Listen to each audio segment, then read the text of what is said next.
Shalom, welcome to Faithful Life. This is a little thing that I came up with, and I'm going to call it By the Way. It's going to be in another playlist. But basically, it's stuff that I see on the way, and then they make me go, and it makes me want to go look it up. And so I call it By the Way, and then by the way, I'll share it. So this, by the way, it happened on Facebook. Facebook is a very, very interesting place. You get to see a lot of things. I'll just leave it at that. But this particular one, a sister posted a very interesting comment about respect, and I liked it.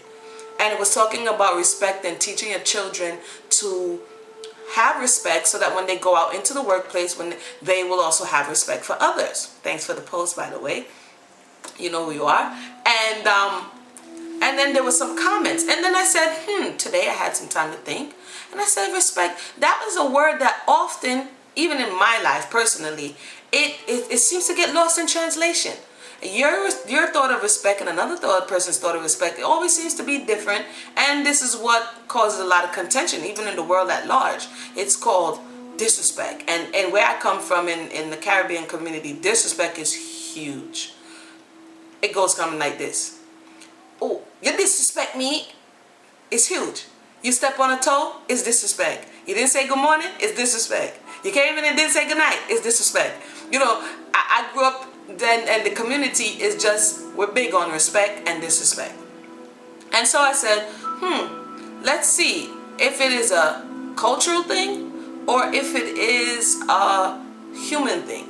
So I said, you know what, let me look it up. Because sometimes we don't go by the textbook definition of what it is. We make our own definition, don't write it down, and think that others should know exactly what it is. You know, and so I looked it up, and the word respect literally, here's what it said. It literally means act of looking back. And I said, act of looking back. And it says it's from because remember, English is let's just call it an eclectic language that comes from all different places. And so this one in particular, I believe, comes out of the Latin. Re means to do again, or specere. And they said that word is to regard or to look. And so it says the actual of looking back. And I thought, okay, Emuna, let me go further. It says a relation or reference to particular thing or situation, an act of giving particular attention or consideration, a high or special regard, esteem. And sometimes if we look up in their word in the dictionary, they refer to each other. So now the words that stuck out to me was concern, regard, esteem, attention, and consideration. I'll say it again. Concern, regard, esteem, attention, and consideration. And I thought, this is getting somewhere. Because again, it's not this elusive concept of what it is to me and not to you and what it is. We're getting something more concrete here by looking at the definition. Well, at least I am, and I'm just sharing it by the way, right? So it says now, so I went and looked up attend, which is the base form of attention. It says literally to stretch to. Can you believe this? When we boil stuff down, we're going to see what the ancients were thinking when they wrote this word. And then now it got lost in translation over so many years. But the literal means to stretch to. If you attend to a child, you stretch towards the child to aid that child. If you attend to your guests, you understand, you incline towards them. It's two words, ad-tendere, to look after, to apply oneself or mind. Remember, we're talking about the word respect. And out of that word, they gave us keywords that I'm looking at. Again, the words are concern, regard, esteem, attention, and consideration. I went on with concern. It says literally con, which if we don't know means with, cerene, to sift together or mingle. So concern at the base of it in the English language means mingling. It means to sift together. That means that there's some kind of connection.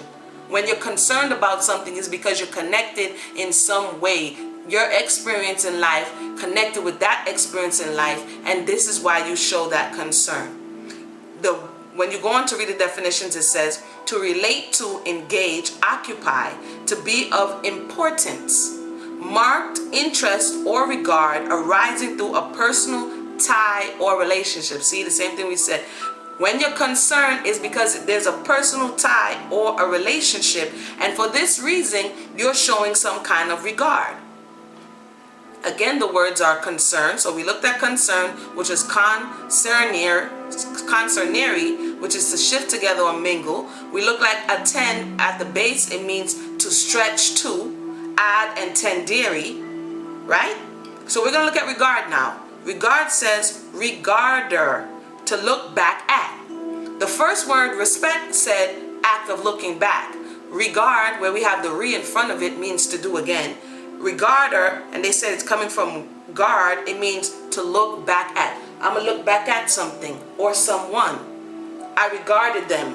Oh, I'm sorry, I stepped on your toe. That's respect, because I was concerned that I injured another human or another soul, and I looked back at them, and then I expressed something in regards to whatever action took place. Okay? I'm going somewhere. Stay with me. I'm going to try to keep it short, but this is by the way, but it's getting a little long, but I thought it was interesting. Maybe you would too. So the last word was esteem, and it came from Middle English, which means estemen, or to estimate. So the 5 words were respect, attend, concern, regard, and esteem. At the base of it, without all of the fluff, it is to look back, to stretch to mingle, to look back at, and to esteem. What is this saying? We can all have different concepts of what respect is. But to me, from what I saw from these base definitions, it comes from our thoughts. It comes from our thoughts about ourselves and our thoughts about another individual in humanity, another soul. Our true self is the soul. So whatever we feel about our true self, we project it outside of ourselves, because we are a projector. Like when you go to the movies. The movie is playing inside. How we see the world and each other is projected. And this is what can happen, based on my opinion and just my thoughts and studies over the years. If, when we were children, we did not get attention or attend to stretch toward, meaning our caretakers, our parents, our mothers, the first nurturers, did not stretch towards us, many things can happen. We can become introverted and seek to source our own selves from and build our own esteem, which is thoughts and opinions about our worth.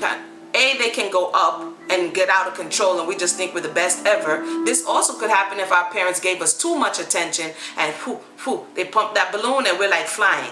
Or we can just source our own attention and be like the proverb says, you know, the one that leans on our own understanding and just want to be right all the time. Or B, we can go down, meaning that our parents were, broke our self-esteem, meaning they broke the way we thought about ourselves, the opinion about ourselves, and we absorbed that into our system, and now because of that we don't esteem ourselves, and in turn we don't esteem others, or we esteem ourselves too much and we don't esteem others.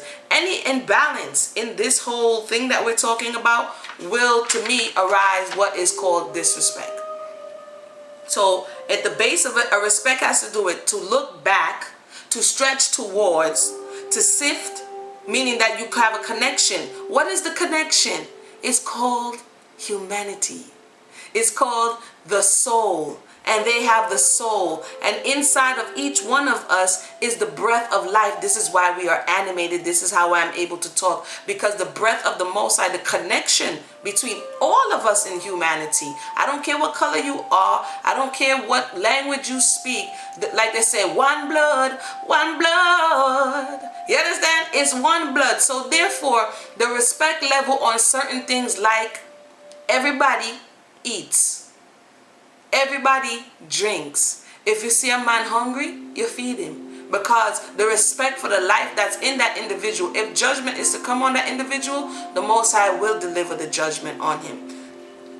I digress. I'm sorry. Well, as I was saying, the definition becomes very clear when we just use the base words. which is to stretch, to look back at or regard, to esteem, to estimate, and to mingle or shift together, which is to show that concern. And if we're not showing that for one another, we have to look at our thoughts. Firstly, we can't respect our next man if we don't respect ourselves. And if we are over inflated about ourselves and think we are so beyond, we still don't respect ourselves. It's a cover.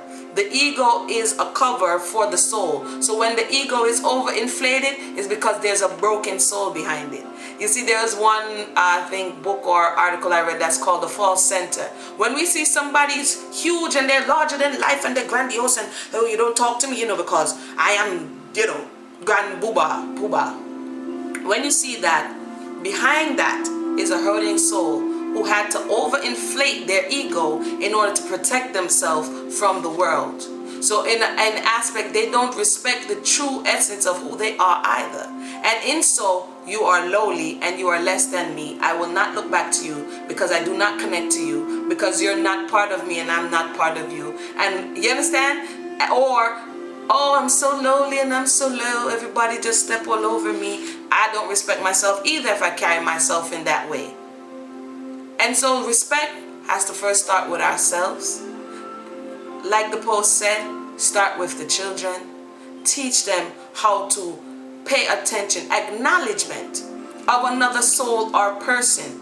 If you see them in the morning, acknowledgement to stretch forward towards them, to esteem them, to say good morning. I used to live in New York, Brooklyn, 46 bus. Whoever come from New York understand. Utica Avenue, hustle and bustle. And do you know the minimal amount of people who would say good morning? What do you know what Imuna would do every day when I would go to work, walking down the block? Good morning. And at first they jump and look at me like, who is she talking to? I go to the bus stop, good morning, how are you today? People ask me often, do you know them? I said no. But guess what? You never know if that smile that you gave somebody today made their day. You never know if you ask, how are you today, that the most I may have them to actually say to you, you know what? I'm not so well, And you could say, what's the matter? And genuinely show regard, stretch towards another human and show respect. Not because you're looking for something, only because, hey, we're all part of the human family. And if you have your light to shine, you don't have to beat them over the head with your flashlight. Just let it shine. On that note, may we continue to show respect for one another. May we grow in it, love in it, and show respect for ourselves and teach our young ones. Thank you for that. That was, by the way, I think I went too long, but everybody have a blessed day. Shalom.